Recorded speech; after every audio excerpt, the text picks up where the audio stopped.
DS మరి శ్రీ విశ్వవిఖ్యాత నట సార్వభౌమ శ్రీ నందమూరి తారక రామారావు గారి భక్తుడు డైరెక్టర్ వైవిఎస్ చౌదరి గారిని ఇప్పుడు మాట్లాడవలసిందిగా రిక్వెస్ట్ చేస్తున్నాము. ఈరోజు ఎప్పటికీ నేను నా జీవితంలో ఎప్పటికీ మర్చిపోలేని రోజు అండి. ఎందుకంటే నాకు నందమూరి తారక రామారావు గారి యొక్క ఈ ప్రదేశం అంటే నాకు ఒక పుణ్యక్షేత్రము, ఒక దివ్యమైన స్థలము, ఒక పవిత్రమైన స్థలం కింద, ఒక శక్తినిచ్చే స్థలం కింద నేను ఎప్పుడు భావిస్తూ ఉంటాను. నేనే కాదు, ప్రపంచవ్యాప్తంగా ఉన్న నందమూరి అభిమానులు, రామారావు గారి అభిమానులు ఎవరైతే ఉన్నారో, నా ముందు జనరేషన్ కావచ్చు, నా జనరేషన్ కావచ్చు, నా తర్వాత జనరేషన్ కావచ్చు, వాళ్ళందరికీ కూడా ఇక్కడికి వస్తే ఒక రకమైన వాళ్ళకున్న కష్టాలు చెప్పుకొని, వాళ్ళకున్న బాధలు చెప్పుకొని, వాళ్ళకున్న ఆనందాన్ని ఆయనతో చెప్పుకుని ఒక రకమైన ఒక మెడిటేషన్ లాంటిదన్నమాట. అంటే అవన్నీ తీరే ఒక సమస్యలకి సొల్యూషన్ దొరికే ఒక ప్రదేశంలాగా నిజంగా భావిస్తాం మేమందరం, రామారావు గారిని దైవంగా భావించే మాలాంటి అభిమానులందరం. అలాంటి ప్రదేశంలో ఒక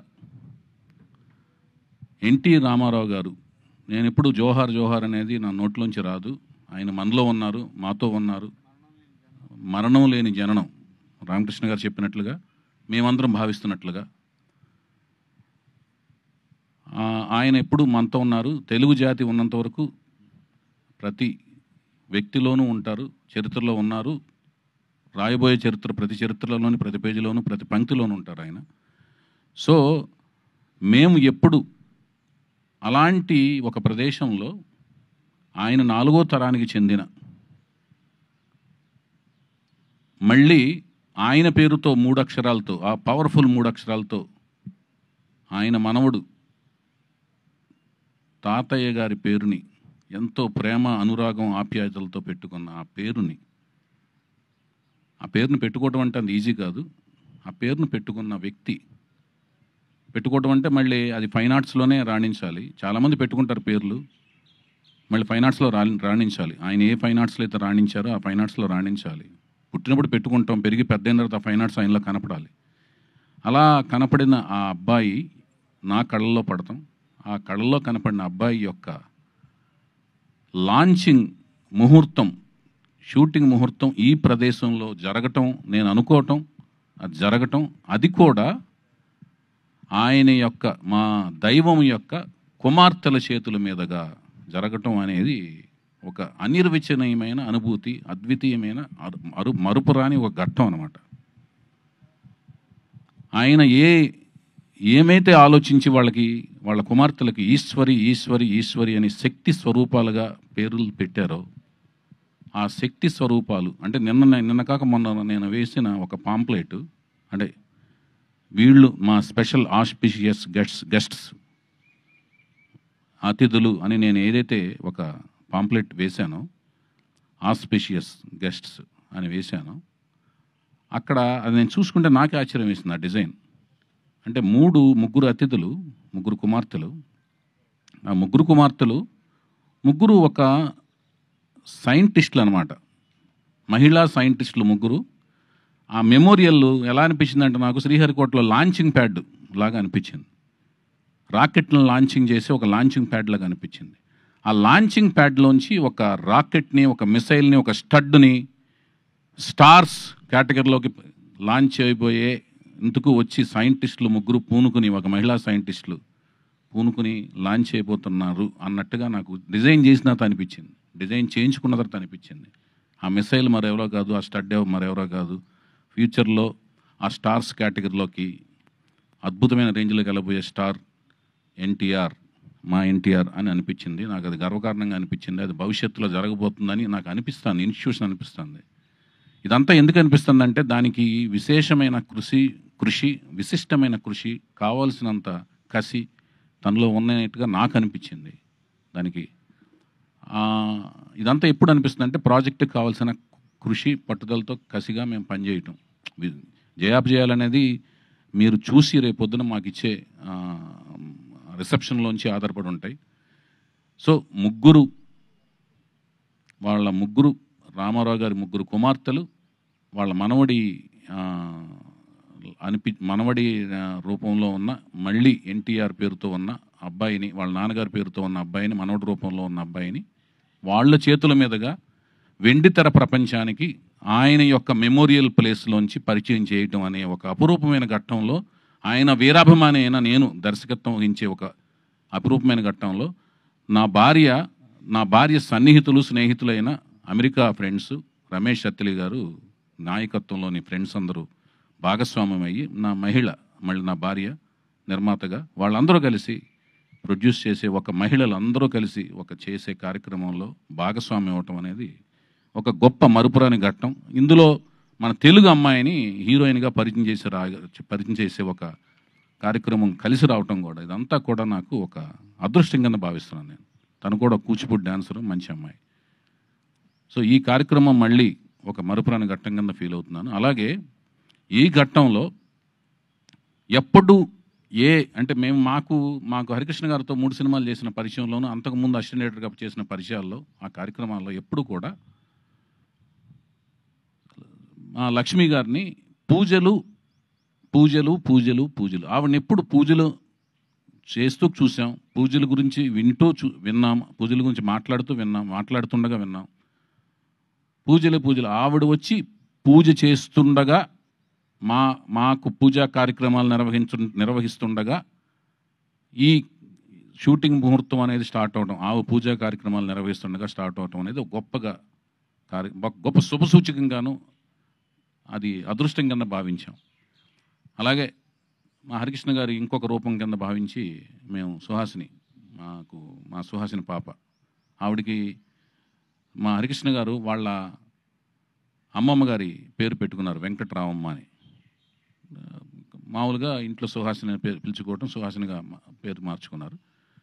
సో ఆ వెంకటరామమ్మ తన అమ్మమ్మ గారు, నాయనమ్మ గారి పేరు పెట్టుకున్న ఆవిడ పేరు మీద ఆవిడ నాకు స్క్రిప్ట్ ఇస్తూ ఆయన యొక్క స్లాంగ్లో చౌదరి ఒళ్ళ దగ్గర పెట్టుకుని తీయనట్టుగా మాట్లాడుతూ నా స్క్రిప్ట్ అందించడం దర్శకుడిగా, ఆవిడతో పాటు ఆవిడ కజిన్స్, సిబ్లింగ్స్ అందరూ కలిసి ఇవ్వటం అనేది అంతా ఒక రకమైన వాతావరణం అంతా నాకు చక్కగా, అంటే మంచిగా ఒక అనిరుచినైన అనుభూతిని కలిగింది నాకు. దాంతోపాటు మా మోహన్ కృష్ణ గారు అంటే వెరీ స్ట్రిక్ట్ ప్రిన్సిపల్డ్ అనమాట, వెరీ స్ట్రిక్ట్. అంటే మనం ఆయన్ని మాయలో మభ్య పెట్టలేం. మనం మభ్య పెడతాం అనుకుంటే తెలిసేలోపు స్ట్రిక్ట్గా మారిపోతుంటాం. ఆయన్ని అసలు మభ్య పెడతాం కష్టం. అలాంటి ఆయన్ని ఒక షాట్గానే అడిగిస్తే ఆయన దేవుడి దేవుళ్ళు ఒప్పుకోవటం, ముహూర్తం షాట్గా ఆయన డిఓపి కింద మాకు చేసుకోగలగటం. అంటే రామారావు గారిని డిఓపిగా చేసిన ఆయనతో మా ముహూర్తం షాట్ చేసుకుని మళ్ళీ మనవడి యొక్క ముహూర్తం షాట్కు డిఓపిగా ఆయన చేసే ఒక విచిత్రమైన, ఒక అనిర్వచనమైన సంఘటనలో ఆయన లాక్ చేసుకోగలగటం, ఇవన్నీ కూడా అన్ని విచిత్రంగా జరిగినాయి. అలాగే ఎక్కడో ప్రపంచంలో ఒక టూర్లో ఉన్నారు మా రామకృష్ణ గారు. మాకు నందమూరి అభిమానులందరికీ ఒక ఆక్సిజన్ లాంటి ఆయన. ఎందుకంటే ఎప్పుడు వెళ్ళినా కూడా నవ్వుతూ మాడుతుంటారు. ఆయనకి ఏం కష్టాలు ఉన్నాయో, ఏమున్నాయో ఏం తెలియదు, ఎన్ని పనులు ఉన్నాయో బిజీగా. ఏమన్నా ఆక్సిజన్ మీరు మాకు కనపడగానే మాకు కార్బన్ డైఆక్సైడ్ ఎక్కడ ఉందో తెలియదు కానీ ఆక్సిజన్లా ఫీల్ అవుతాం మిమ్మల్ని. సో మీరు చూడండి ఎంత ఓపికగా ఉన్నారో. అందరి గెస్టులందరినీ పంపించేసి మీరు ఒకటే మాట అన్నారు, నేను ఈ కార్యక్రమానికి నేను హరికృష్ణగానే, నీకు నేను హరికృష్ణలాగా నేను ఉంటా అని కొబ్బరికాయలు కొట్టే వరకు పక్కన నుంచి ఉన్నారు ఆయన. సో మా హరికృష్ణ గారు. అలాగే ఇందాక మా రామ్ చెప్పినట్లుగా ఈ మొత్తం కార్యక్రమాన్ని పైనుంచి దివి నుంచి మా నందమూరి అంటే లక్ష్మయ్య చౌదరి గారు, వెంకటరామ గారు మాకు తెలిసిన, ఆ తర్వాత జనరేషన్లో అయిన మా రామారావు గారు, పక్కనే త్రివిక్రమరావు గారు, ఆ పక్కనే నుంచి చూస్తున్న సాయికృష్ణ గారు, మా హరికృష్ణ గారు, ఆ పక్కనే ఉన్న మా జానకిరామ్ గారు, ఆ పక్కనే ఉంచిన మా తారకరత్న గారు, అందరూ ఈ కార్యక్రమాన్ని చూస్తూ పులకించిపోతుంటారు. వైవిఎస్ చౌదరి మన కుటుంబ అభిమాని, సరదాగా మంచిగా కష్టపడి సినిమా తీస్తున్నాడు మనోడితో, నందమూరి తారక రామారావుతో అని. అలాగే ఈ మన సినిమా అనుకున్న కాడి నుంచి అందరి ఆశీస్సులు ఉన్నాయి, అందరు కుటుంబంలోని అందరి ఆశీస్సులు, రకరకాల అందరూ కుటుంబంలోని తను చెప్పినట్టు తన తాతయ్య వరుస అయ్యేవాళ్ళు అందరూ యంగే, కానీ తాతయ్య వరుస అవుతారు. ఎందుకంటే తను 4th జనరేషన్లో ఫస్ట్ పెద్ద కిడ్డు, జానకిరామ్ గారు 3rd జనరేషన్లో పెద్ద కిడ్డు, ఇతను 4th జనరేషన్లో పెద్ద కిడ్డు. సో అందరూ పాపం ఇతను యంగ్, తొందరగా యంగ్, వాళ్ళు తొందరగా ఓల్డ్ లాగా కనపడతారు, కానీ అందరూ యంగే. తాతయ్య వరుస వాళ్ళందరూ సపోర్ట్ ఉంది. అందుకనే ఈరోజు చూసుంటారు ఎంతమంది అన్ని జనరేషన్స్ వాళ్ళందరూ వచ్చారు, ఫ్యామిలీ కుటుంబీకులు అందరూ వచ్చారు. అలాగే బాబాయ్ జనరేషన్స్ అందరూ కూడా సపోర్టు ఇచ్చారు. వాళ్ళు వాళ్ళు ఎలా ఉండాలి, మోరల్స్ ఎలా ఉండాలి, సినిమా ఫీల్డ్ ఎలా ఉండాలి, వాళ్ళ ఎక్స్పీరియన్స్లు చెప్పి ఇతను ఎలా మెలగాలో చెప్పారు. తాతయ్య వరుస వాళ్ళు వాళ్ళ ఎక్స్పీరియన్స్లు చెప్పి ఎలా మెలగాలో చెప్పారు. వాళ్ళందరూ కూడా బిజీ షెడ్యూల్స్లో ఉన్నారు. ఒక్కో కార్యక్రమంలో వాళ్ళు ఎలాగూ బ్లెస్ చేస్తారు తన కెరీర్లో, అవన్నీ కూడా ఉన్నాయి. తనకి అందరూ అండగా ఉంటారు. తన మంచి భవిష్యత్తు ఉండాలి, అభిమానులు అండదండలు ఉన్నాయి. తను మంచిగా ముందుకు ఎదగాలని నేను మనస్ఫూర్తి కోరుకుంటున్నాను. నందమూరి వంశ వీరాభిమాని కింద, కుటుంబం వీరాభిమాని కింద. సో ఇవన్నీ పక్కన, ఇవన్నీ పక్కన పెడితే మేము సినిమా ఏం తీయబోతున్నాం, ఒక తెలుగు సాహిత్యం, తెలుగు సంప్రదాయం, హైందవ సంప్రదాయం, హైందవ సంస్కృతి మీద కీరవాణి గారి కాంబినేషన్లో, చంద్రబోస్ గారి సాహిత్యంతో, బుర్రా సాయిమాధ గారి యొక్క పదునైన మాటలతో, చక్కటి నేటివిటీ మాటలతో, నేను నా సాయశక్తుల ప్రతి సినిమా వచ్చినట్టు చూస్తూ అప్డేట్ అవుతూ మంచి కథ తయారు చేసి కష్టపడి, నా సాయశక్తుల కష్టపడి మంచి కథను తయారు చేశాను. ఆ కథ మీకు నచ్చుతుందని ఆశిస్తున్నాను. వీళ్ళందరితో కూడా మంచిగా కోచింగ్ ఇచ్చాను. తర్వాత మీరు చూసి దానికి నాకు రిజల్ట్ ఇస్తే దాన్ని బట్టి మేము ముందుకు వెళ్తాం. మంచిగా కష్టపడతాం. మేము చేయగలిగింది ఏంటంటే కష్టపడి పనిచేయటం. అది మేము సాయశక్తుల కష్టపడుతున్నాం. మేము కష్టపడుతున్నాం, వాళ్ళు కష్టపడుతున్నారు. కష్టపడి పనిచేస్తున్నామని ప్రామిస్ చేయగలుగుతున్నాం. మీరు రండి, మా కష్టాన్ని చూడండి, ఆశీర్వదించండి మనస్ఫూర్తిగా కోరుకుంటున్నాం. అట్లాగే షెడ్యూల్స్ దీని తదనంతరం మేము నెక్స్ట్ ప్రకటనలో continuous of schedules, songs recordings, అన్ని వివరాలన్నీ కూడా నెక్స్ట్ మా పిఆర్ఓలు, మా వంశశేఖర్ల ద్వారా మీకు తదుపరి వివరాలను తెలియజేస్తాం. మరొక ముఖ్యమైన విషయం ఏంటంటే, ఇంకా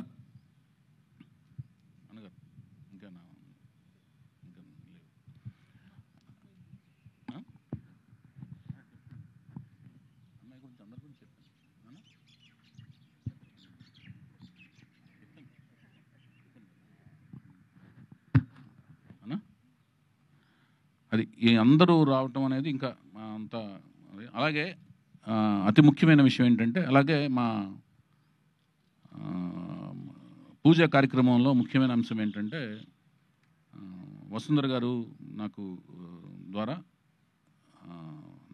వసుంధర గారు ద్వారా నా వైఫ్కి, తను ఫస్ట్ టైం ప్రొడ్యూసర్ అయింది కాబట్టి తాంబూలంలో